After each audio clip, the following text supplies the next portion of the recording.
Welcome back to Alter Egos, a Marvel Champions podcast. I am your host, Joey.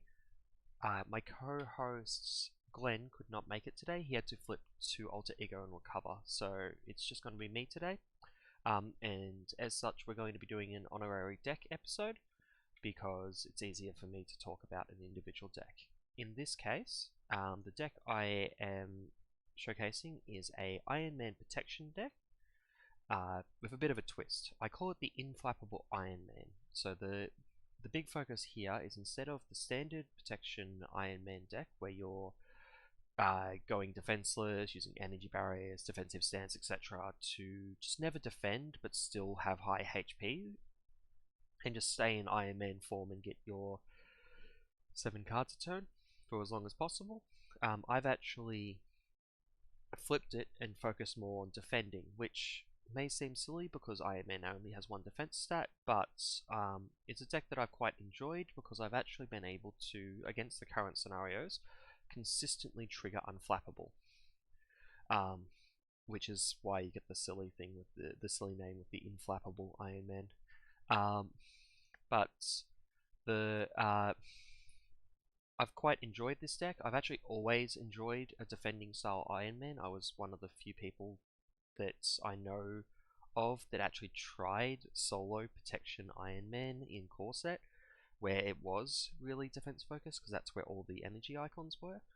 And then of course Energy Barrier came out in the first wave of packs, and you kind of no longer needed to do that, and you had a better outs elsewhere. But now that there is enough defense focus cards, I think there's actually a reason to go back and just explore this space again. And I think this deck is really built for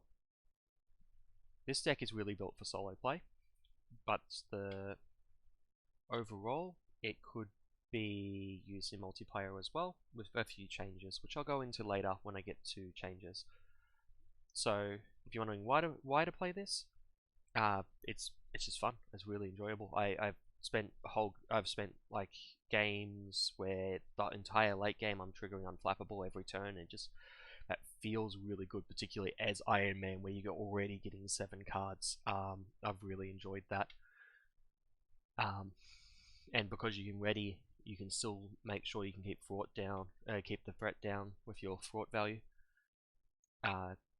which I've just really enjoyed. So I'm going to go into the pillars that I've talked about previously. So we're going to go into how we deal damage, how we remove threat, and how we prevent damage, which obviously is going to be defending, but we'll go into more detail on that in a sec.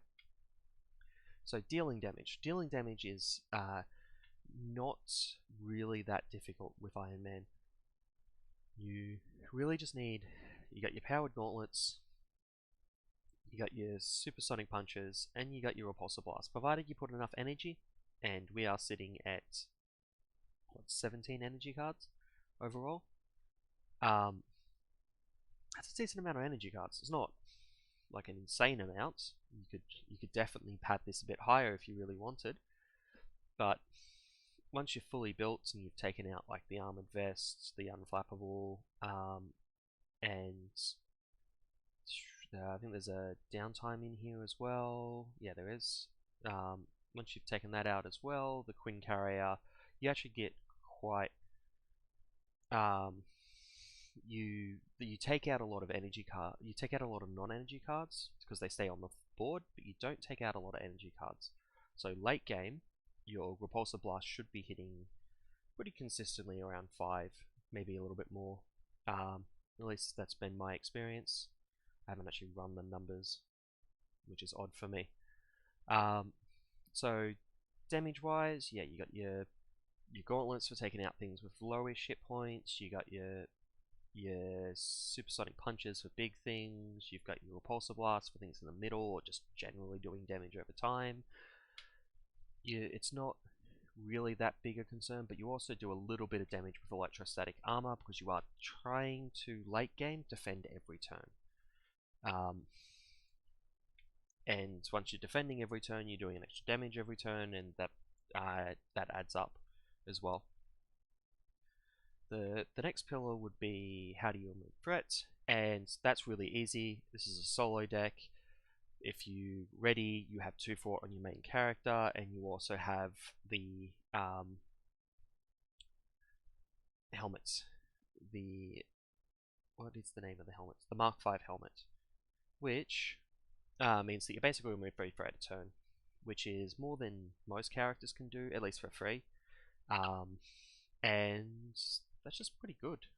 It's a pretty good amount. It'll definitely cover you for solo, which is when you really need to worry about it. In a multiplayer game, you might be in some trouble if you pair with someone that has no thwart potential, but it should be fine even if they're only like half decent at threat removal. The interesting thing with this deck, and the thing that it's built entirely around, is taking damage, or more specifically, not taking damage. So we're stacking all the cards that require you to defend. So Armored Vest, Electrostatic Armor, Expert Defense, Indomitable. Preemptive Strike doesn't require you to defend, but it's pretty good when you do, to not take damage. And then the Unflappable. So when you don't take damage, you draw a card. So the main aim of this deck is to try and get down to about 20 cards. I think the limit is about 22 or something with this deck, which means that you're very likely to have an Expert Defense in just about every one of your hands late game. Sometimes you'll have 2, sometimes you'll have 2, which means you'll have future turn will only have 1, but because you can cycle your deck so quickly, you should generally have roughly 1. With a 7 card hand. So you play the Expert Defense, that boosts your defense from 2, because you've got the Assault Vest, all the way up to 5, and that actually means that most of the time you won't take any damage against most of the villains. Occasionally you'll get like 1, because they trigger a free pip attack, and then an energy barrier should bring you back down to below that. And then, of course, you just spend a card, you're drawing a card to replace it, but you've taken no damage. You've traded no cards for to effectively stay in hero form actually forever.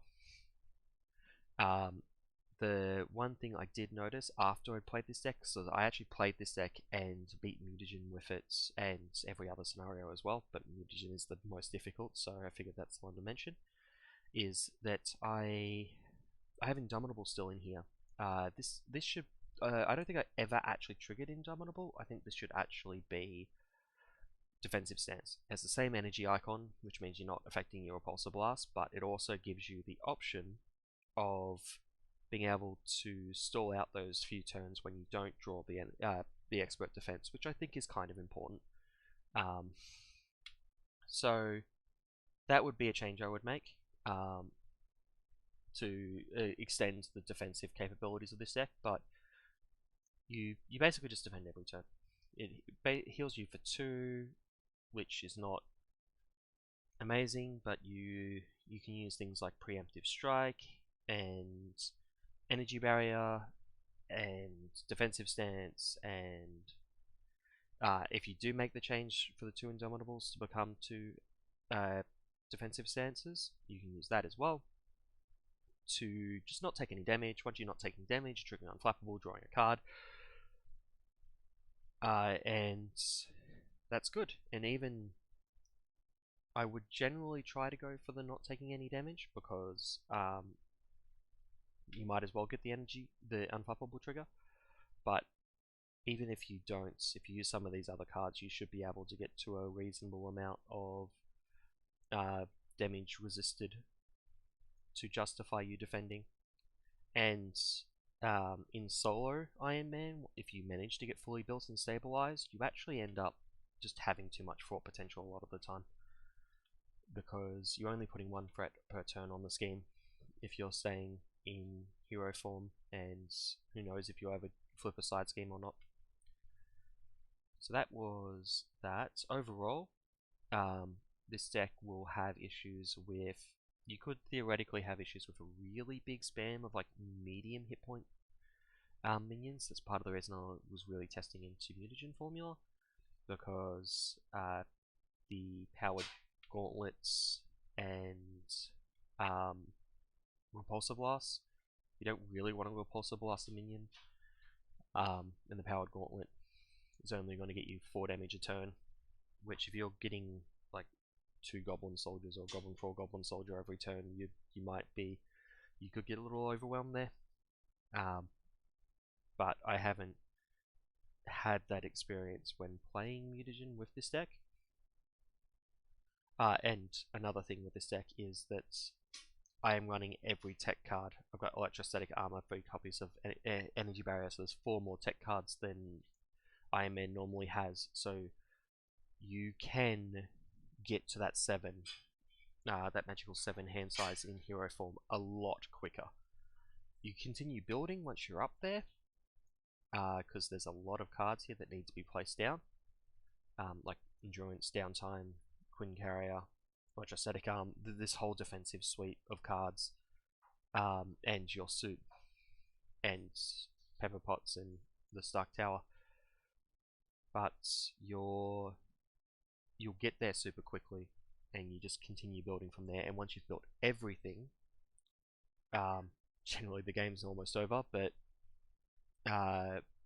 once you've built everything, you're in a really safe spot. You should be able to stay in hero form for a very long time from there, which I think is quite important. So don't think there's anything else I really needed to say about this deck. But if you're looking for it, it should be a link in the description of this episode if you're listening on a podcasting app. If you're on YouTube, you should be seeing it in the description and on your screen if you wanted to copy it from that. But yeah, that is all I have to say. So until next time,